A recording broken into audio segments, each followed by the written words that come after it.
With Indiana under an extreme heat warning, experts say it's crucial that people know the dangers of high temperatures. Dr. Ethan Blocker-Smith is a primary care physician at IU Health in Fishers. He's joining me this morning to talk about extreme heat symptoms and safety. Dr. Blocker-Smith, appreciate you being here. First of all, let's talk about how this high humidity make heat more dangerous. The main way that your body is getting rid of heat is through sweating.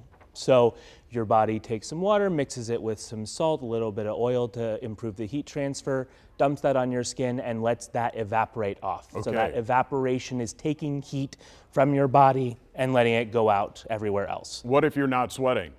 That's going to be a real problem. And that's actually one of the main reasons that we're having issues with things like heat stroke. Okay. So when there's high humidity, we already have a whole bunch of water in the atmosphere.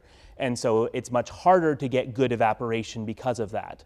When we're seeing that effect, it becomes a lot harder for you to be able to actually get heat out of your body. Okay. So whenever we're having high temperatures along with high humidity, it's a double whammy where we're going to see real difficulties, especially for people that are going to have a harder time sweating. Yeah. Babies are a classic one because they can't take off their own clothing to be able to cool off. Young children that might not have the insight to be able to compensate.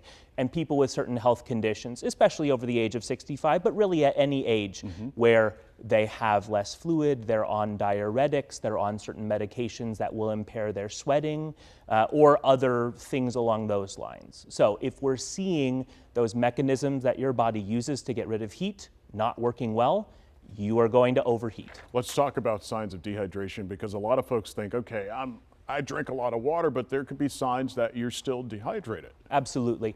And just because you're drinking a lot of water, if you're outside in the high heat all the time and constantly sweating, that doesn't necessarily mean that you're keeping up. The amount you need in the winter and the amount you need in the hot summer are not the same. So if you stop making tears, if you are no longer salivating, if your body is no longer effectively sweating, even though you're in a circumstance where you should be, you are dehydrated and we should be doing something about it.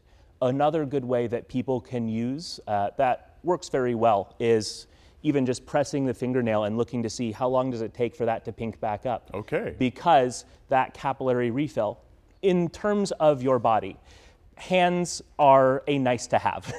When it comes to you not dying, your body cares about your brain and your heart and keeping blood flow to there. Right. So if it has to jettison something else, it will. So if we have enough anemia or enough dehydration, we will see that capillary refill slow down. Yeah, that'll give us a sign. Let's talk about, a lot of the schools are out for the summer, but there are some practices that schools have for the students, and then athletes are getting involved in making sure they're practicing to get ready for the year. Absolutely. Let's talk about these sports drinks out there, the electrolytes. Yep. Does all of that play a role in helping? So it absolutely can. So like I said, we're dumping some of those electrolytes in your sweat.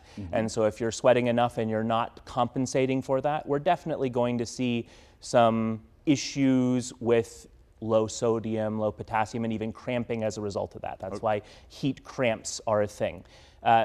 But we're also seeing really any hydration is going to be really important through whatever route that needs to be. If you're outside for a long time, spending some time inside, cooling off with cool packs, misting tents aren't going to be nearly as effective, just again because there's so much moisture in the air already. Right. But if you're in the shade and we can use that to try and transfer some heat, certainly can be effective. All right, Dr. Ethan Blocker-Smith, appreciate you stopping by with us this morning to talk about these safety tips, of course, as well as the latest weather alerts. You can go to our website, fox59.com, and find any information as well as on the cooling centers that are out there. You can also search for information about that around central Indiana. We have 15 centers that are in Indianapolis open all week. Thanks again.